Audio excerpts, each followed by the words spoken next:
네, 예기치 못한 상태에서 순식간에 발생하는 피해가 바로 산사태입니다. 어떤 곳에서 산사태가 잘 발생하고 어떻게 대응하는 게 좋은지 최용윤 기자가 전해드립니다. 집중호우와 태풍 북상 시의 인명피해를 분석해보면 첫 번째 원인이 하천 급류, 두 번째가 산사태입니다. 지구온난화로 인한 집중호우가 잦아지면서 산사태 피해도 증가하고 있습니다. 지난 2012년부터 지난해까지 산사태 피해 면적은 연평균 293헥타르로 매년 서울 여의도만한 땅이 산사태로 피해를 본 셈입니다. 이로 인한 복구비도 연평균 680억 원이 넘게 들어갑니다. 특히 지난 2011년엔 서울 우면산 산사태와 춘천 산사태 등으로 43명이 목숨을 잃었고 피해 복구 비용은 1,500억 원이 들었습니다. 2020년에는 전국 곳곳에서 집중호우와 태풍 마이삭, 하이선 등으로 인한 산사태로 9명이 숨지고 3,317억 원이 투입됐습니다.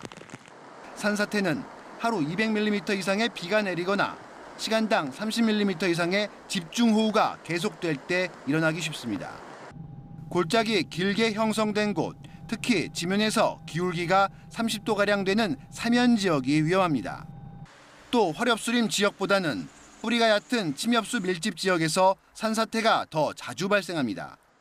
사전에 산사태 발생 징후를 찾아내기는 쉽지 않지만 경사지에서 돌이 굴러내리고 나무가 평소보다 크게 흔들리는 모습을 보이면 산사태를 의심해야 합니다.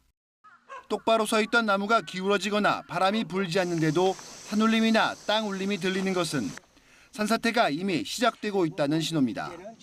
이 때문에 며칠 동안 비가 계속되는 가운데 갑자기 집중호우가 쏟아지는 경우 경사지 아래쪽에 사는 주민들은 산 아래 평지로 미리 대피하는 것이 가장 안전합니다.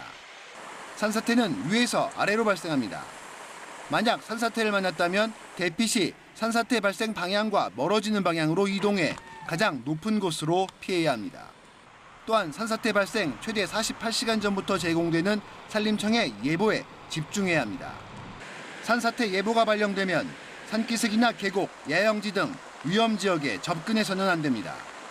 산사태 취약 지역에 사는 주민의 경우 주의보가 발령됐을 때는 대피 장소를 미리 파악한 뒤 간단한 생필품을 챙기는 등 대피를 준비해야 합니다.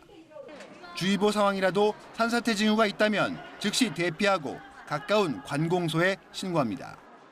경보가 발령되면 바로 대피소나 안전지대로 피해야 하며 화재 등 2차 피해 예방을 위해 가스와 전기 등을 차단하는 게 좋습니다. 대피 상황을 이웃 등 주변에 큰 소리로 알리는 것도 중요합니다. 산사태가 진행되면 귀중품이나 집안 단속 등을 이유로 집 안으로 되돌아가면 절대 안 됩니다. KBS 뉴스 최영윤입니다.